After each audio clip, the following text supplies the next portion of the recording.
नमस्कार। आकाशवाणी जयपुर अजमेर से प्रस्तुत हैं प्रादेशिक समाचार।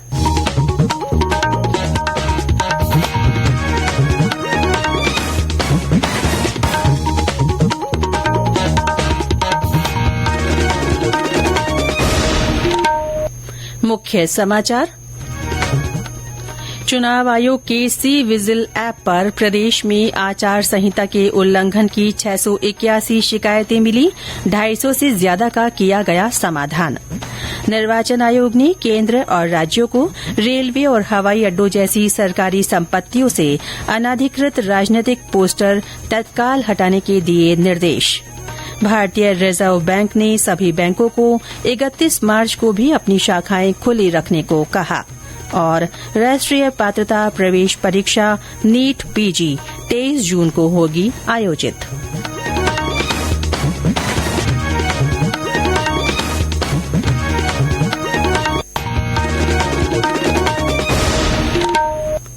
समाचारों के साथ मैं रितिका गुप्ता और अब समाचार विस्तार से।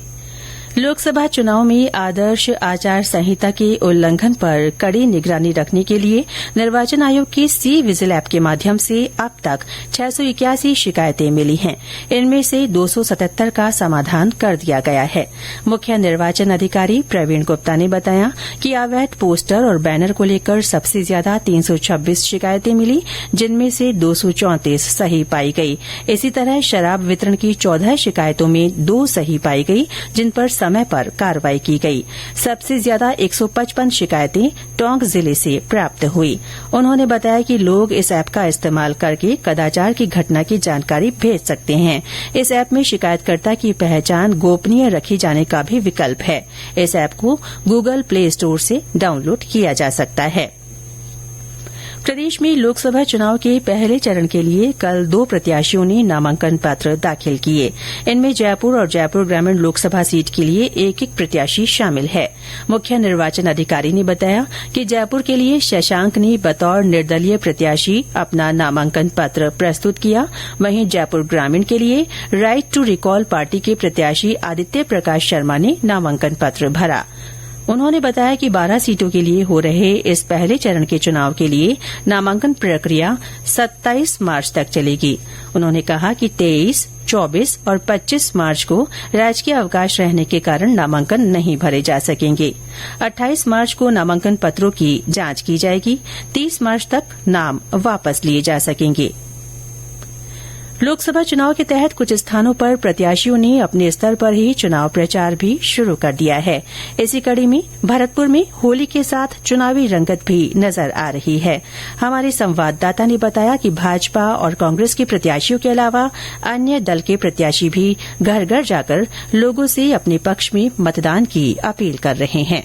होली का रंग चढ़ने के साथ ही चुनावी रंग भी अब भरतपुर में परवान चढ़ने लगा है। जगह जगह चुनावी चर्चाएं होने लगी हैं। तो इसी बीच भारतीय जनता पार्टी के लोकसभा प्रत्याशी Ramswaroop Kohli door to door पहुंचकर अपने चुनावी प्रचार में जुट गए हैं। कांग्रेस प्रत्याशी संजना जाटव ने भी अपने प्रचार की कमान को तेज कर दिया है। लोगों से मेल मिलाप कर अपने पक्ष में मतदान करने की संजना जाटव अपील कर रही हैं। उधर बहुजन समाज पार्टी ने भी अपने प्रत्याशी की घोषणा कर अंजला जाटव को अपना उम्मीदवार बनाया है। नामांकन की प्रक्रिया शुरू हो गई है, लेकिन अभी तक किसी भी प्रत्याशी ने अपना नामांकन पत्र दाखिल नहीं किया है। शिव कुमार वशिष्ठ, आकाशवाणी समाचार, भरतपुर। चुनाव आयोग ने केंद्र, राज्य और केंद्र शासित प्रदेशों को रेलवे और हवाई अड्डों जैसी सरकारी संपत्तियों से सभी अनाधिकृत राजनीतिक पोस्टर तत्काल हटाने के निर्देश दिए हैं। आयोग को कई पक्षों से शिकायतें मिल रही हैं कि अनाधिकृत राजनीतिक विज्ञापन कई स्थानों पर अभी भी प्रदर्शित किए जा रहे हैं। आयोग ने अपने निर्देशों का अनुपालन न होने या आंशिक अनुपालन होने को गंभीरता से लिया है और इस मामले में आज शाम तक अनुपालन रिपोर्ट देने को कहा है। मतदान के प्रति लोगों को प्रेरित करने के लिए प्रदेश के नगरीय निकायों में घर घर कचरा संग्रहण के लिए चलने वाली गाड़ियों पर जागरूकता संबंधी ऑडियो संदेशों का प्रसारण किया जाएगा। स्वायत्त शासन विभाग के निदेशक और संयुक्त सचिव सुरेश ओला ने मतदाता जागरूकता अभियान के प्रभावी क्रियान्वयन के लिए नगर निगम के अधिकारियों से संवाद कर उन्हें ये निर्देश दिए हैं। उन्होंने अधिकारियों को 100% मतदान के लिए ज्यादा से ज्यादा लोगों तक जागरूकता संदेश प्रसारित करने को भी कहा कहा। इस बीच स्वीप गतिविधियों के तहत कल झालावाड़ के गढ़ परिसर में जन संवाद कार्यक्रम आयोजित किया गया। इसमें जिला निर्वाचन अधिकारी ने छात्र छात्राओं और आम लोगों से बातचीत की और लोकतंत्र के पर्व में बढ़ चढ़कर भागीदारी निभाने को कहा। टोंक में जिला निर्वाचन अधिकारी डॉ सौम्या झा ने मतदाता जागरूकता के लिए हस्ताक्षर अभियान की शुरूआत की।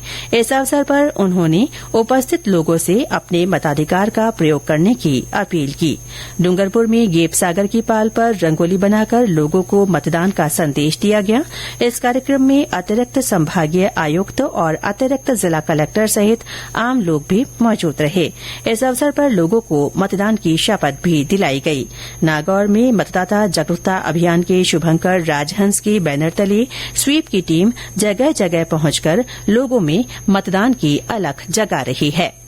जिला स्तरीय मतदाता जागरूकता अभियान की टीम मतदाताओं को जागरूक करने के लिए कई नवाचार भी कर रही है। गत दिनों जिला प्रशासन नागौर ने विभिन्न क्लब व एसोसिएशन के साथ MOU हस्ताक्षर किया। साथ ही स्वीप प्रकोष्ठ की टीम ने प्रसिद्ध संगीतकार सतीश देहरा से मुलाकात कर मतदाता जागरूकता के लिए सहयोग करने को कहा, जिस पर देहरा ने अपनी सहमति व्यक्त की है।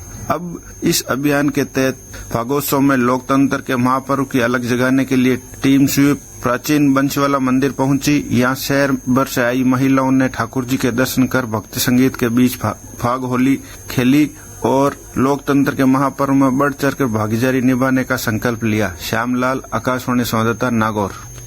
सवाईमाधोपुर जिला मुख्यालय पर श्रमिक चौपाटी और प्रेम मंदिर सिनेमा के पास मतदाता जागरूकता कार्यक्रम हुए। लोकसभा चुनाव के मद्देनजर आकाशवाणी समाचार जयपुर की ओर से मतदाता जागरूकता के लिए संदेश श्रृंखला चलाई जा रही है। इसमें श्रोता संदेश भेजकर आमजन को वोट डालने के लिए प्रेरित कर सकते हैं।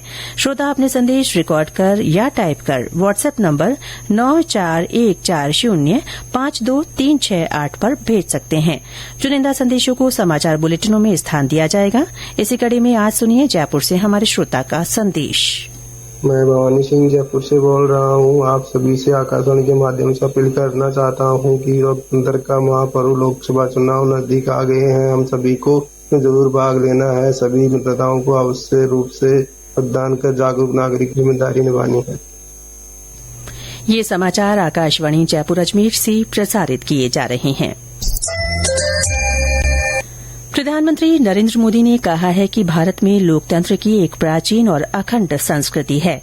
दक्षिण कोरिया के सियोल में आयोजित लोकतंत्र शिखर सम्मेलन को वर्चुअली संबोधित करते हुए उन्होंने कहा कि सर्वसम्मति, खुली बातचीत और स्वतंत्र चर्चा भारत की पहचान रही है। श्री मोदी ने कहा कि अब से कुछ ही सप्ताह में भारत लोकतंत्र के सबसे बड़े उत्सव का गवाह बनेगा। उन्होंने कहा कि 1 अरब मतदाताओं के मतदान करने के साथ ही ये मानव इतिहास में सबसे बड़ा चुनावी अभ्यास होगा। भारत के लोग लोकतंत्र में अपना विश्वास जताएंगे। रिजर्व बैंक ने सभी बैंकों को 31 मार्च को अपनी सभी शाखाएं खुली रखने का परामर्श जारी किया है। ये परामर्श इसलिए जारी किया गया है ताकि प्राप्तियों और भुगतानों से संबंधित सभी सरकारी लेन देन का हिसाब किताब चालू वित्त वर्ष में ही किया जा सके। राष्ट्रीय पात्रता प्रवेश परीक्षा नीट पीजी अब 23 जून को आयोजित की जाएगी। पहले ये परीक्षा 7 जुलाई को होनी थी। राष्ट्रीय चिकित्सा आयोग ने एक अधिसूचना में कहा है कि परीक्षा की पात्रता के लिए इंटर्नशिप पूरा करने की कट ऑफ डेट पूर्व निर्धारित 15 अगस्त ही रहेगी। परिणाम 15 जुलाई को घोषित किए जाएंगे। शैक्षणिक सत्र 16 सितंबर से शुरू होगा। केंद्र सरकार ने सूचना और प्रसारण मंत्रालय के पत्र सूचना कार्यालय के अंतर्गत फैक्ट चेक यूनिट को सरकार की तथ्य जांच इकाई के रूप में अधिसूचित किया है। इस संबंध में इलेक्ट्रॉनिक्स और आईटी मंत्रालय ने एक गजट नोटिफिकेशन जारी किया। और अंत में मुख्य समाचार एक बार फिर। चुनाव आयोग के सी विजिल ऐप पर प्रदेश में आचार संहिता के उल्लंघन की 681 शिकायतें मिली। इनमें से 250 से ज्यादा का समाधान कर दिया गया है। निर्वाचन आयोग ने केंद्र और राज्यों को रेलवे और हवाई अड्डों जैसी सरकारी संपत्तियों से अनधिकृत राजनीतिक पोस्टर तत्काल हटाने के निर्देश दिए हैं। भारतीय रिजर्व बैंक ने सभी बैंकों को 31 मार्च को भी अपनी शाखाएं खुली रखने को कहा है। और राष्ट्रीय पात्रता प्रवेश परीक्षा नीट पीजी 23 जून को आयोजित की जाएगी। इसके साथ ही प्रादेशिक समाचार बुलेटिन समाप्त हुआ। नमस्कार।